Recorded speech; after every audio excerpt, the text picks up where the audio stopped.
Welcome students. Now we are on unit number 6 of class plus 1 of physical education, and today we are going to discuss about the adventure sports in detail. So we start from the first adventure sports, that is rock climbing.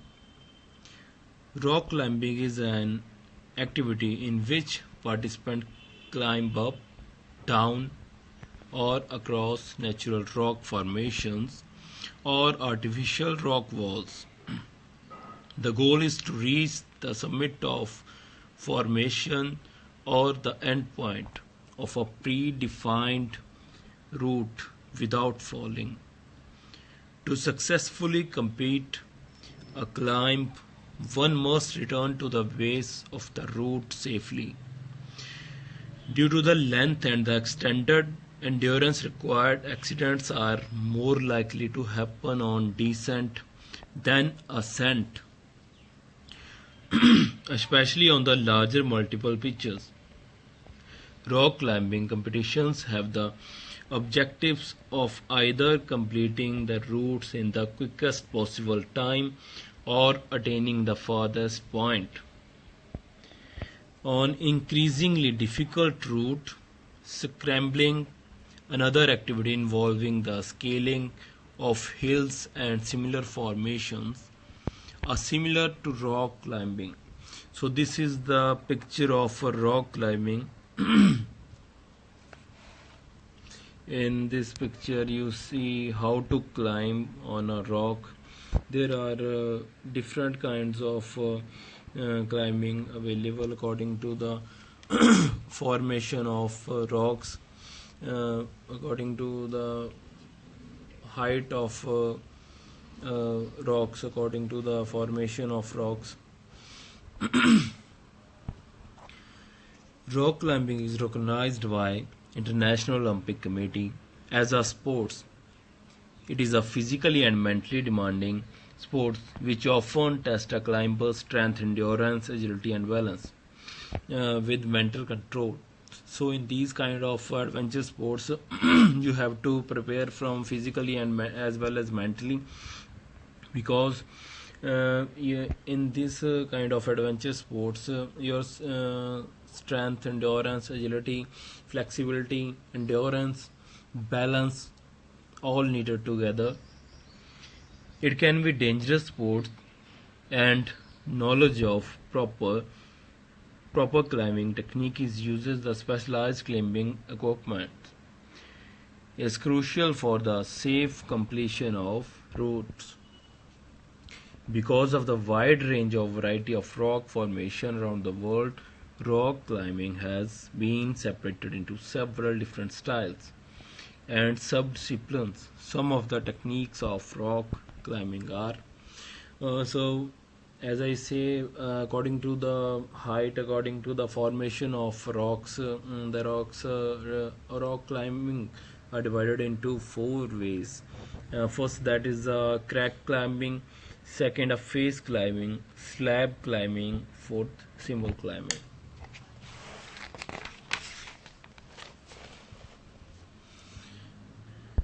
Move on to the second adventure sports, that is trekking. As you see in this picture, this is a picture of trekking adventure sports. What is the procedure? Trekking is an adventure sport. It is not an easy task to do trekking. It needs a lot of courage, confidence and strong physique. A trek is a long journey on foot, especially in mountains and forest. For pleasure of sports, trekking is a part of adventure travel and expedition. The duration of trekking can be less as a day, can be long as over a month. So duration of this adventure sports is a start from 1 day to long over than a month. It depends upon the particular reason, personal interest and physical fitness of participant. Trekking helps in building confidence and improve cardiovascular system. In India, the many religious centers are established in the hills, the result of which is that even today thousands of devotees cross various hurdles to reach these places. There is always some amount of trek involved in reaching these destinations. So, according to the easiness, uh, the trekking is divided into three main parts according to the height of hills, according to the distance, easiness. So, first is that is easy trekking. It is for the beginners. There is no difficulty in climbing. There is no climbing on high altitude. Such tracks finally provide colorful horizon of whole series of the mountain ranges. Second, that is a moderate trekking. These treks are somewhat difficult and challenging. Such trekking is generally longer, in which there is about 10 days walking up and down. Strenuous, strenuous trekking. This type of trekking needs a lot of physical effort, energy, and determination. These treks are sent to high altitude about 5000 meter, and it also involves some steep climbing. So according to the rocks height, according to the distance, according to the easiness, according to the altitude uh, of rocks, the trekking is divided into three ways, that is the easy trekking, moderate trekking, and strenuous trekking. Move on to the third adventure sports, that is the river rafting. The modern raft is an inflatable boat consisting of very durable multi-layered rubberized or vinyl fabrics with several independent air chambers. Rafts come in a few different forms. The most common is the symmetrical raft, steering with a paddle at the stem. Rafting or white water rafting is the challenging recreational outdoor activity of using an inflatable raft to navigate a river or other water bodies. This is often done on white water or different degrees of rough water. In order to thrill and excite the raft passenger, the development of this activity, a layer sports, has become popular since mid 1970s, evolving from individual paddling 10 feet 3.0 meter raft with double bladed paddles to multi-person raft propelled by single bladed paddles and steered by a tour guide at the stem. It is considered an extreme sport and can be fatal. So this is the picture of river rafting. Mainly this sports is not an individual task, this is a team task. There are techniques of different techniques of rafting. First is punching. Raft carry great momentum, and on river hydraulics that are dosed by canoes and kayaks are often punched by raft. This involves the rafting crew paddling the raft to give it enough speed to push through the hydraulic without getting stopped. That is a punching. Move on to the high sliding. It is a raft. If a raft is caught in a hydraulic, it will often quickly go sideways. In order to stop the rafting flipping on its inside edge. The rafters can climb to the side of a raft farthest downstream, which will also be the side of the raft highest in the air, leading to its name. In this position, the rafters may be able to use draw stroke to pull the raft out of the head. Second, that is first technique, that is a punching. Second technique, that is a capsizing. In capsizing, there are three kinds of techniques: dump, tuck, taco, downstream flip. These are the techniques using according to the condition of raft. Dump truck. Raft are inherently stable craft because of the size and the low center of mass, and often they will shed gear and the passengers before they actually capsize. In the industry, if a raft dumps all of its passenger but remains upright, it is said to have dumped trucked. Taco.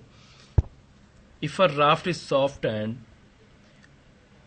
underinflated, it may taco or reverse taco. Raft are said to have tacoed if the middle of the raft buckle and the front of the raft touches and nearly touches the back of the raft. So this is a situation in which the middle of the raft and the front of the raft is going to touch and nearly touch the back of the raft. That is a condition called taco. Move on to the third, that is a downstream flip. A raft capsizes after encountering an obstacle, rock, features like hydraulic, even another raft. These objects are usually stationary and possibly surfing in a hydraulic. On this occasion, the raft becomes unstable and usually flip over downstream in the direction of travel. A downstream flip may be excavated by the load and the people in the raft.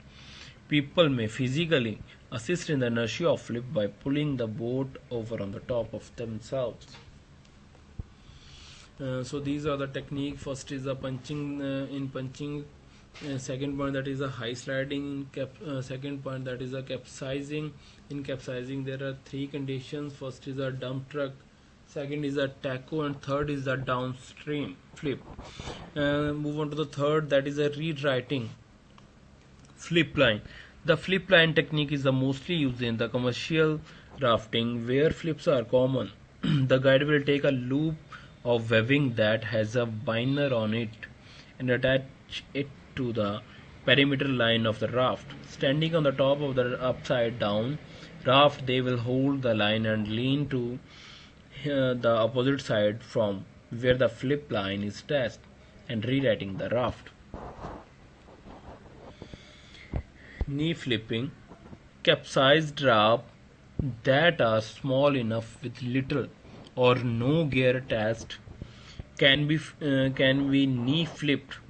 This involves the rafter holding the webbing on the underside of the raft and pushing their knee into the outer tube, then lifting their body out of water, leaning back to the overturn the raft.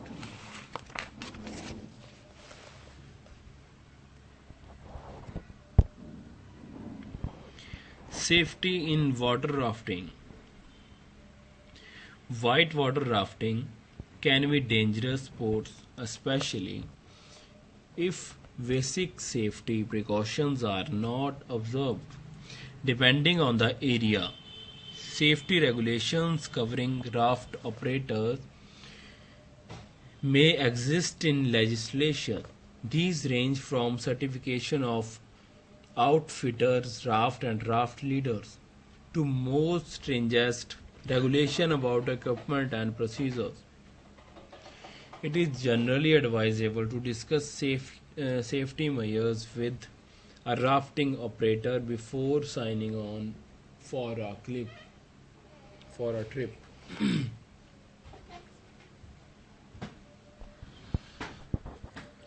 Move on to the fourth adventure sports, that is mountaineering. Mountaineering is a activity climbing up of mountain side in a hope of reaching the top. It is also known as alpinism in Europe language, which means climbing difficult mountains like Alps. So Alp is a mountain of Europe.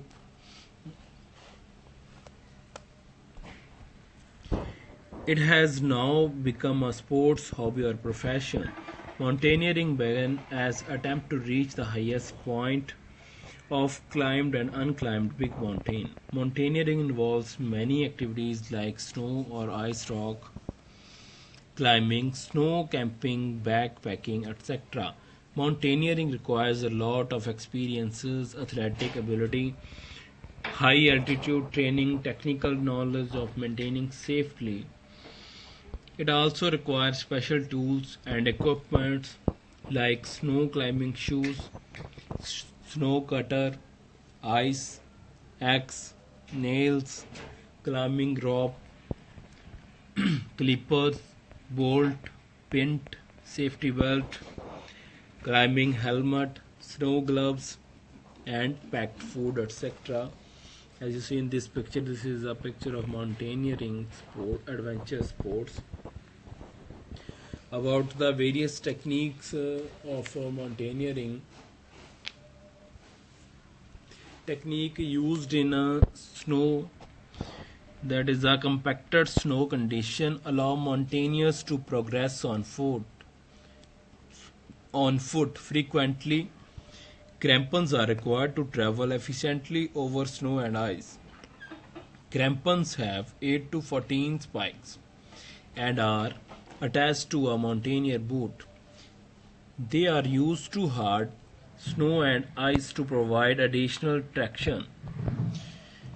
Using various techniques from alpine skiing and mountaineering to ascend and descend a mountain is a form of the sports by itself, called sky mountaineering. Ascending and descending a snow slope safely requires the use of ice axe and many different footwork techniques that have been developed over the past century. So these are the various techniques used in mountaineering according to the condition of mountains in snow. This technique is used. Mountaineers have to progress on the foot. In glaciers, when traveling over glaciers, the crevices pose a grave danger. These giant cracks in the ice are not always visible, as snow can be blown and freeze over the top to make a snow bridge. At times, snow bridges can be as thin as a few inches. Climbers use a system of rope to protect themselves from such hazards. Basic gear for glacier travels includes crampons and ice axes. Teams of 2 to 5 climbers tie into a rope equally spaced. If a climber begins to fall, the other member of the team perform the self arrest to stop the fall. The other members of the team enact a crevasse rescue to pull the fallen climber from the crevasse. Move on to the third type, that is the ice climbing. Multiple methods are used to safely travel over ice. If the terrain is steep but not vertical, then the lead climber can place ice screw in the ice and attach the rope for protection. Each climber on the team must clip past the anchor, and the last climber pick up the anchor itself. Occasionally, slinged icicles and bollard are also used. This allows for safety should the entire team be taken off their feet. This technique is known as simul climbing, and is sometimes also used on steep stone and easy rocks.